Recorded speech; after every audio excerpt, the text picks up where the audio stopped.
The vice president of Pfizer viral vaccines says antibodies don't really protect against disease. A new child myocarditis ad is being promoted. Dr. Fauci says new bivalent BA.4/5 boosters have not been proven safe and effective in a clinical trial because, quote, we don't have the time for a trial. And Congressman Jerry Nadler says vaccines need to be mandatory for all kids to return to school and remain in school this year. In this video, we'll go over some of the most important information you likely missed out on over this past week. We'll review some video clips and data.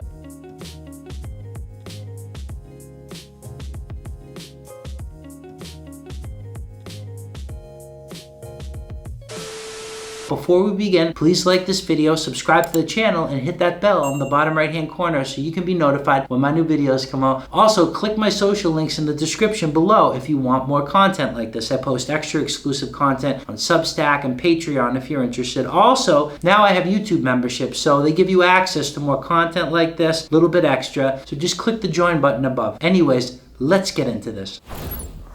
Now, I'm going to show you a series of video clips, and I want you to critically think and form your own conclusions. First, check out this clip of Pfizer's Vice President of Viral Vaccines. Her name is Kenya Swanson. Now, she said in a recent FDA Q&A session that most people don't have access to, by the way, that antibodies generated from COVID vaccines don't correlate with protection from disease. Mind-blowing, huh? Roll the clip. And then can you repeat the second question? I mean, obviously you have a lot of data now. What is your correlative protection is? Everybody's measuring antibodies. They're probably relevant, but as we know... That's a long question. We need a quick answer. Yes. I would say there is no established correlate of protection. Thank you. That was a quick answer. Dr. Fink. So as you can see, she clearly said immunity in the form of antibodies elicited by COVID vaccines do not translate to protection from the disease. Here is why. Antibodies are not the only pathway away from disease. The immune system generates things like T cells, like CD8 plus and CD4 plus cells that help ward off the virus. Also, the body utilizes interferons, natural killer cells, plasma cells, and many other white blood cells to mount a strong immune response to COVID-19. So there's not simply one pathway to prevent viral disease. Although the media would have you believe antibodies are the cure-all. You have more protection than simply antibodies. Also, current COVID vaccines, minus the new BA.4/5 booster, make the body produce antibodies against the original strain of the virus. The problem with that is that the virus has mutated since. So you could generate a ton of antibodies, but it simply means you have a ton of antibodies that aren't effective against protecting you from newer strains. Next, a new myocarditis child ad is being promoted all over the internet and the news. Historically, this is a very rare disease, so what changed recently to push the medical system to educate the general public on myocarditis like this? Roll the clip. I've been into fashion since I can remember. But one day I had a stomachache so bad I didn't want to do anything. The team at New York Presbyterian said it was actually my heart. It was severely swollen, something called myocarditis. But doctors gave me medicines and used machines to control my heartbeat. They've saved me. So now I can become the next great fashion designer.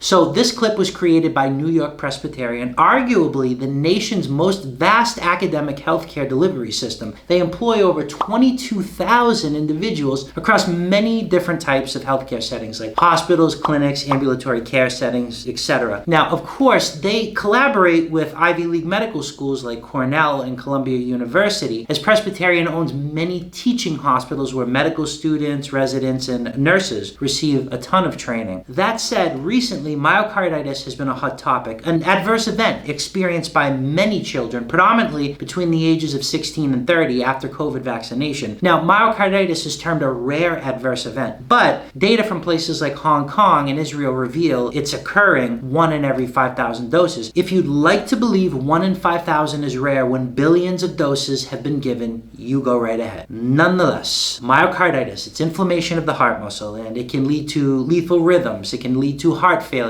and abnormal scarring, possibly leading to heart damage later down the line, even after the acute phase has resolved. Myocarditis is a medical emergency that requires immediate hospitalization and treatment by a physician.